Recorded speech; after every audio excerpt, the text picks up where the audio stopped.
असम के मुख्यमंत्री हेमंत बिस्वा शर्मा चुनावी दौरे पर खंडवा पहुंचे। खंडवा विधानसभा की चुनावी सभा में औरंगजेब बाबर का नाम लेकर कांग्रेस पर जमकर जुबानी हमला बोला। वहीं उन्होंने कहा कि राजस्थान में कन्हैया लाल का जो कांड हुआ उसका हिसाब 5 मिनट में हो जाना चाहिए था, लेकिन अशोक गहलोत सरकार ने नहीं किया। उन्होंने कहा कि देश में कांग्रेस और अपोजिशन रूलिंग पार्टी वाले राज्यों से शासन खत्म हो जाए तो अपने आप ही हमास, औरंगजेब और बाबर की विचारधारा खत्म हो जाएगी। दिग्विजय सिंह को मैं पूछने का मेरा मन में होता है, मेरा सर अच्छा संबंध है, आजकल मैं ज्यादा फोन नहीं करता हूं, लेकिन मेरा पूछने का मन होता है कि राजा जी अगर ये पीएफआई लोग बम नहीं फुटाता है तो आपका पार्टी का लोग जाके बम फुटाता है क्या? ये आप बात बोलिए।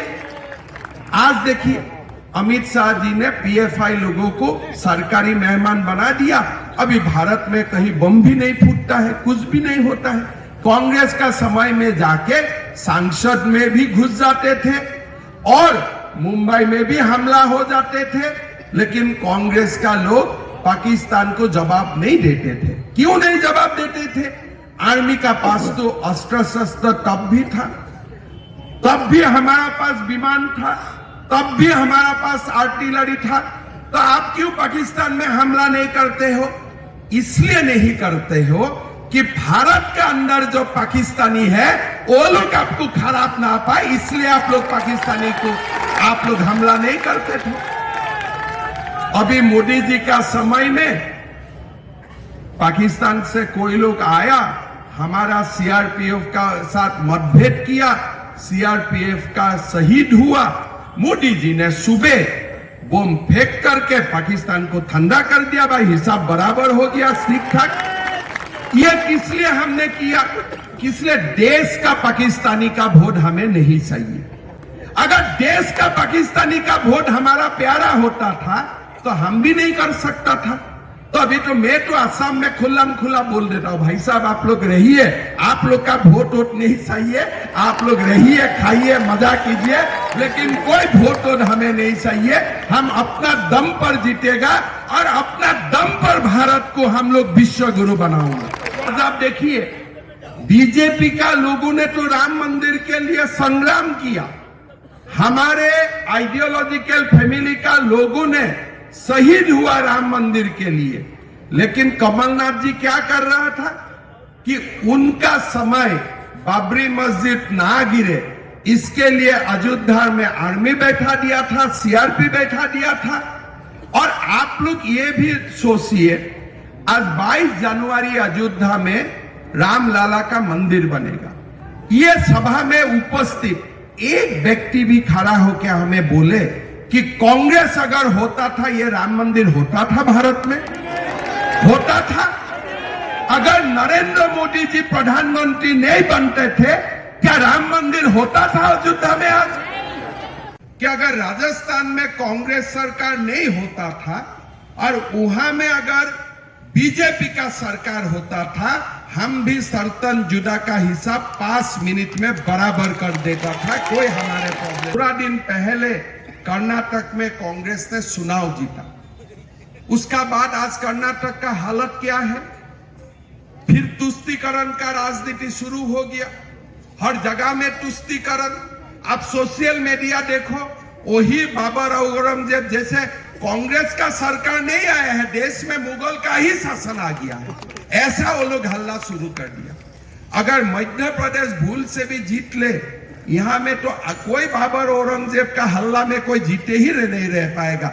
वो लोग ऐसा लगेगा कि मुगल साम्राज्य ही यहाँ आ गया। विकास और हमारा स्पिरिचुअलिटी, इसका संतुलन बना के रखना ही बीजेपी का काम है।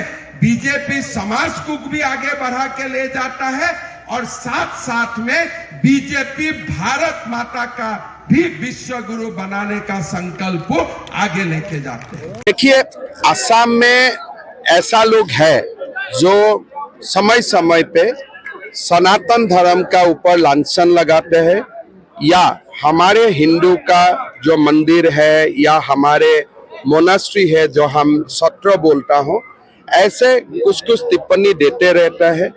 हम जो व्यवस्था लेना है तुरंत लेता हूँ। और अभी भी कांग्रेस का एक विधायक ने बहुत गलत टिप्पणी किया।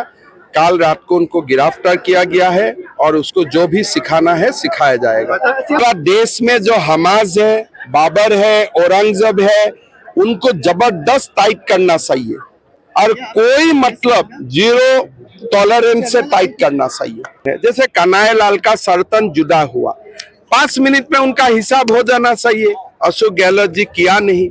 तो ऐसे देश में जो कांग्रेस और अपोजिशन रूल स्टेट्स है वो खत्म हो जाने से खुद ब खुद हमास, बाबर, औरंगजेब कंट्रोल में आ जाएगा। कर्नाटक में हमने हारा और आज औरंगजेब दम दिखा रहा है।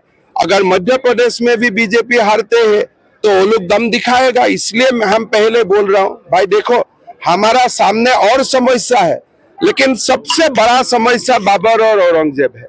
उसको कंट्रोल करने के लिए हमें बीजेपी सरकार चाहिए। मेरा नीतीश कुमार जी का भाषण देख के मेरा ऐसे ही अनुभव हुआ कि वो भी मुख्यमंत्री का आसन में जो बैठने का जो मेंटल बैलेंस चाहिए, जो मानसिक संतुलन चाहिए, वो खो चुका है।